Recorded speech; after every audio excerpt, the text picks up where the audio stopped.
Good morning friends. आज के daily current affairs programme में हम आपका स्वागत करते हैं। जैसा कि आप लोग जानते हैं कि वीडियो के अंत में एक अभ्यास प्रश्न की चर्चा की गई है, इसलिए कृपया वीडियो को अंत तक देखें और अगर आपको ये वीडियो अच्छी लगती है तो लाइक, शेयर और सब्सक्राइब करें। दोस्तों, आज है 26 सितंबर और आज के करंट अफेयर्स से जितने भी MCQs बन सकते हैं उन सभी की इस वीडियो में हम चर्चा करेंगे। तो आइए सबसे पहले देखते हैं पिछले सेशन के अभ्यास प्रश्न को। हाल ही में सना रामचंद्र गुलवानी किस देश की पहली हिंदू महिला सिविल सेवक बनी है? ईरान, पाकिस्तान, बांग्लादेश, इनमें से कोई नहीं। तो हाल ही में सना रामचंद्र गुलवानी पाकिस्तान की पहली महिला सिविल सेवक बनी है, हिंदू महिला सिविल सेवक बनी है। आइए डिटेल में जानते हैं इनके बारे में। पाकिस्तान में एक हिंदू लड़की डॉक्टर सना रामचंद्र गुलवानी ने इतिहास रच दिया है। सना पाकिस्तान की पहली हिंदू महिला सरकारी अधिकारी बनने जा रही हैं। सना ने पाकिस्तान का प्रतिष्ठित public service exam central superior services that is CSS दिया और पहले ही प्रयास में उन्हें कामयाबी हासिल हुई। इस परीक्षा को पाकिस्तान की सबसे मुश्किल परीक्षाओं में एक माना जाता है। रामचंद्र ने सिंध प्रांत के चंदका मेडिकल कॉलेज से MBBS किया और सिविल अस्पताल कराची में हाउस जॉब पूरी की। फिलहाल वे Sindh institute of urology and transparent से FCPS की पढ़ाई कर रही हैं और जल्द ही एक योग्य सर्जन बन जाएंगी। ये है रामचंद्र गुलवानी, जो कि पाकिस्तान की पहली हिंदू महिला सिविल सेवक बनी है। आइए दूसरा सेशन का पहला प्रश्न देखते हैं। हाल ही में फार्मास्यूटिकल विभाग ने मेडिकल डिवाइस पार्कों को बढ़ावा देने के लिए एक योजना को अधिसूचित किया है। उसकी अवधि वित्तीय वर्ष कब से कब तक है? A 2020 से 2021 से 2024-25, B 2022-23 से 2024-25, C 2021-22 से 2024-25, D 2020-21 से 2025-26। तो इसका सही उत्तर है ऑप्शन A 2020-21 से 2024-25। हाल ही में फार्मास्यूटिकल विभाग ने मेडिकल डिवाइस पार्कों को बढ़ावा देने के लिए जो वित्तीय वर्ष की अवधि रखी है वो क्या रखी है? 2020-21 से 2024-25। आइए डिटेल में देखते हैं। हाल ही में फार्मास्यूटिकल विभाग ने मेडिकल डिवाइस पार्कों को बढ़ावा देने के लिए एक योजना को अधिसूचित किया है। योजना की अवधि वित्तीय वर्ष 2020-21 से 2024-25। इस योजना से देश में चिकित्सा उपकरणों के विनिर्माण में भी और उसके निर्माण की लागत कम होने की भी उम्मीद है। यहाँ आप देख पा रहे हैं इमेज में कि क्या ही उद्देश्य है इसका। तो encouraging innovation, supporting prototyping, promoting manufacturing, यानी जो चिकित्सा उपकरण होंगे उनके विनिर्माण, उनकी लागत कम होना, इन सभी बातों को क्या होगी? इन मेडिकल पार्कों के स्थापना से इन बातों को बढ़ावा मिलेगा। आइए अगला प्रश्न देखते हैं। हाल ही में रक्षा मंत्रालय ने किस देश के एयरवेज, डिफेंस एंड स्पेस के साथ 56 सीट MW ट्रांसपोर्ट एयरक्राफ्ट खरीदने के लिए समझौता किया है? A France, B America, C रूस, D स्पेन। तो इसका सही उत्तर है ऑप्शन D स्पेन। हाल ही में रक्षा मंत्रालय ने स्पेन के साथ यह समझौता किया है एयरक्राफ्ट खरीदने के लिए।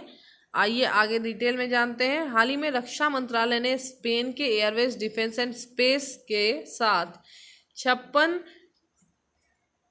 CMW ट्रांसपोर्ट एयरक्राफ्ट खरीदने के लिए समझौता किया है। 20,000 करोड़ का यह सौदा भारतीय वायुसेना के पुराने 748 विमानों को रिटायर करेगा। इस समझौते पर हस्ताक्षर करने के 48 महीने के भीतर 16 विमान भारत को सौंपे जाएंगे और साथ ही 40 विमानों का निर्माण भारत में टाटा समूह के नेतृत्व में 10 सालों के भीतर किया जाएगा।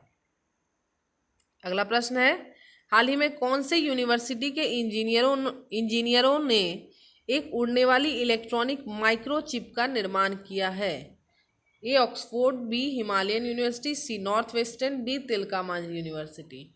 तो हाल ही में option C north western university के इंजीनियरों ने एक उड़ने वाली इलेक्ट्रॉनिक माइक्रोचिप का निर्माण किया है। आइए डिटेल में जानते हैं इस माइक्रोचिप के बारे में। हाल ही में नॉर्थ वेस्टर्न यूनिवर्सिटी के इंजीनियरों ने एक उड़ने वाली इलेक्ट्रॉनिक माइक्रोचिप का निर्माण किया है। इस माइक्रोचिप को जिसे माइक्रोवायर कहा जा रहा है, सबसे छोटी मानव निर्मित उड़ान संरचना के रूप में वर्णित किया जाएगा। यह माइक्रोचिप कंटीमेंशन आबादी के सर्वेक्षण और बीमारियों को ट्रैक कर उनकी निगरानी करने में सक्षम है। इस शोध को नेचर पत्रिका ने अपने कवर पेज पर दिया है। और सबसे जो मुख्य बात है जानने लायक कि ये जो माइक्रोचिप है ये बिल्कुल ही बालू के कण के आकार की है, काफ़ी छोटी है। और जो घनी आबादी क्षेत्र वहाँ पर जाकर ये क्या कर सकती है, सारे डाटा को कलेक्ट कर सकती है। ये क्या है, बहुत ही बालू के कण के आकार की चिप है ये माइक्रोचिप। और इसे किसने डेवलप किया है, तो हाल ही में इसे नॉर्थ वेस्टर्न यूनिवर्सिटी के इंजीनियरों ने डेवलप किया है। हाल ही में किनके द्वारा आरोग्य मंथन 3.0 का उद्घाटन किया गया है, ए प्रधानमंत्री, बी केंद्रीय शिक्षा मंत्री, सी केंद्रीय स्वास्थ्य एवं परिवार कल्याण मंत्री, डी इनमें से कोई नहीं। तो हाल ही में आरोग्य मंथन 3.0 का उद्घाटन ऑप्शन सी केंद्रीय स्वास्थ्य एवं परिवार कल्याण मंत्री, जो कि आप सभी जानते हैं कौन है, मनसुख मंडाविया जी हैं, उनके द्वारा इसका उद्घाटन किया गया है। आइए डिटेल में जानते हैं। हाल ही में केंद्रीय स्वास्थ्य एवं परिवार कल्याण मंत्री मनसुख मंडाविया द्वारा आरोग्य मंथन 3.0 का उद्घाटन किया गया है।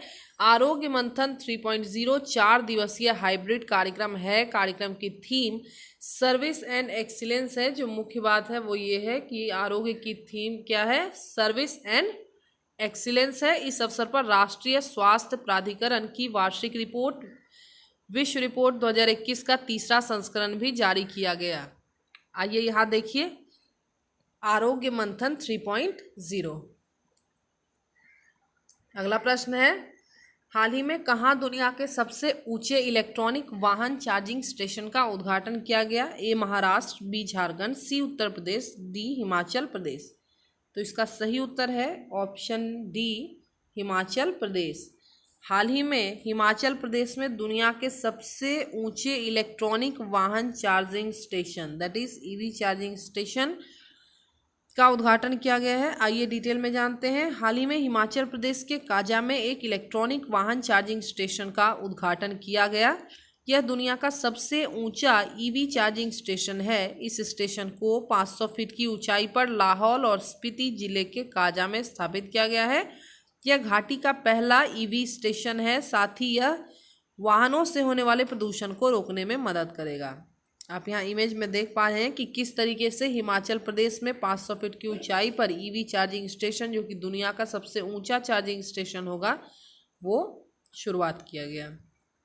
अगला प्रश्न है, हाल ही में वर्ल्ड फार्मासिस्ट डे कब मनाया गया है, ए 22 सितंबर, बी 23 सितंबर, सी 24 सितंबर, डी 25 सितंबर।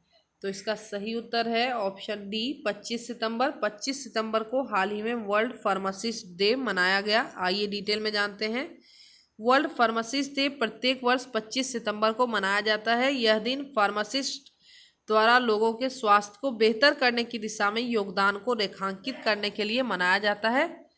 इस वर्ष इसकी theme pharmacy always tested for your health, मुख्य थीम ध्यान रखेंगे, pharmacy always tested for your health रखी गई है। 2020 के लिए वर्ल्ड फार्मासिस्ट डे की थीम ट्रांसफॉर्मिंग ग्लोबल हेल्थ थी। देख पा रहे हैं कि वर्ल्ड फार्मासिस्ट डे कब मनाया जाता है, 25 सितंबर को हर साल मनाया जाता है। अगले प्रश्न को देखते हैं।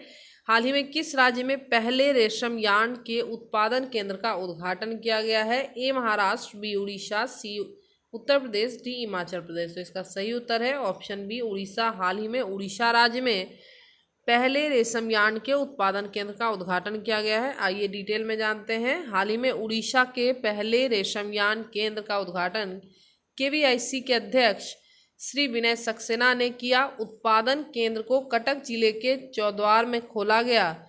इस केंद्र की स्थापना 75 लाख की लागत से की गई है। यह केंद्र का तीसरा रेशम के धागों की अस्थायी उपलब्धता सुनिश्चित करेगा। साथ ही यह केंद्र सालाना 94 लाख के 200 किलोग्राम रेशम का उत्पादन करने में सक्षम है। अगला प्रश्न है, हाल ही में भारतीय मौसम विज्ञान ने अगले 12 घंटों में बंगाल की खाड़ी में एक चक्रवाती तूफान और भारी बारिश की आशंका व्यक्त की है। यह चक्रवात का नाम क्या है? ए गुलाब, बी रजनीगंधा, सी गेंदा, डी इनमें से कोई नहीं। तो इसका सही उत्तर है ऑप्शन ए गुलाब। हाल ही में मौसम विभाग ने बंगाल की खाड़ी में एक चक्रवातीय तूफान और भारी बारिश की आशंका व्यक्त की है। इस चक्रवात का नाम गुलाब रखा गया है। आइए डिटेल में देखते हैं। भारतीय मौसम विज्ञान ने अगले 12 घंटों में बंगाल की खाड़ी में एक चक्रवाती तूफान और भारी बारिश की आशंका व्यक्त की है। यह चक्रवात का नाम गुलाब रखा गया है। यह 48 घंटे से भी कम समय में कम दबाव वाले क्षेत्र से गहरे दबाव वाले तीव्र क्षेत्र में तब्दील हो गया और इसके पश्चिम की ओर बढ़ते हुए उत्तरी आंध्र प्रदेश पार कर उड़ीसा के दक्षिणी तट से टकराने की संभावना है। यह पूर्वी और मध्य भारत के कुछ हिस्सों में भी बारिश कराएगा, साथ ही गुजरात की ओर बढ़ेगा। यहाँ आप देख पा रहे हैं कि इस गुलाब जो चक्रवात है, इससे मुख्य रूप से कौन से 2 राज्यों को हाई अलर्ट किया गया है? आंध्र प्रदेश और उड़ीसा को गुलाब को लेकर येलो अलर्ट किया गया है। आइए अगला प्रश्न देखते हैं। हाल ही में किसने अपने एक आदेश से fast and secure transmission of electronic record प्रणाली की शुरुआत की है? ए सर्वोच्च न्यायालय, बी उच्च न्यायालय, सी अधीनस्थ न्यायालय, डी इनमें से कोई नहीं। तो इसका सही उत्तर है ऑप्शन ए सर्वोच्च न्यायालय। आइए डिटेल में जानते हैं। हाल ही में सर्वोच्च न्यायालय ने अपने एक आदेश से fast and secure transmission of electronic record प्रणाली की शुरुआत की है। इस फैसले के बाद अब कैदियों के लिए जमानत मिलने के बाद रिहाई की प्रक्रिया आसान हो जाएगी। यह आदेश भारत के मुख्य न्यायाधीश एन.वी. रमन्ना के नेतृत्व वाली एक विशेष पीठ ने दिया है। फास्टर प्रणाली व्यक्ति के मौलिक अधिकारों, गरिमा और स्वतंत्रता को बढ़ावा देती है। आइए अंतिम प्रश्न को देखते हैं। हाल ही में मशहूर महिला अधिकार कार्यकर्ता कमला भसीन का निधन हो गया। वह किस क्षेत्र से संबंधित है? ए कवियत्री, बी लेखिका, सी कवियत्री और लेखिका, डी इनमें से कोई नहीं। तो ये जो जिनका निधन हुआ है कमला भसीन जी, ये कवियत्री और लेखिका दोनों ही हैं। आइए डिटेल में जानते हैं इनके बारे में। हाल ही में मशहूर महिला अधिकारी कार्यकर्ता कवियत्री और लेखिका कमला भसीन का निधन हो गया। वह 75 वर्ष की थी और कुछ माह पहले उन्हें कैंसर होने का पता चला था। भसीना का जन्म साल 1946 और लालन पोषण राजस्थान में हुआ था। यह विकास, शिक्षा, जेंडर, मीडिया जैसे मुद्दों से सक्रिय रूप से जुड़ी थी। साल 2002 में उन्होंने नारीवादी नेटवर्क संगत की स्थापना की थी। आइए देखते हैं यहाँ पे कमला भसीन जी को, जिनका हाल ही में निधन हो चुका है। अब देखते हैं सेशन के अभ्यास प्रश्न को। हाल ही में कमजे वियजा ज्वालामुखी में विस्फोट हुआ है, वह किस देश में था? दक्षिण अफ्रीका, स्पेन, अमेरिका और चीन। तो आप इस प्रश्न का उत्तर जाकर हमारे कमेंट बॉक्स में दें। इसके अलावा अगर आपको ये वीडियो अच्छी लगती है तो कृपया लाइक करें, शेयर करें और सब्सक्राइब करना ना भूलें। धन्यवाद दोस्तों।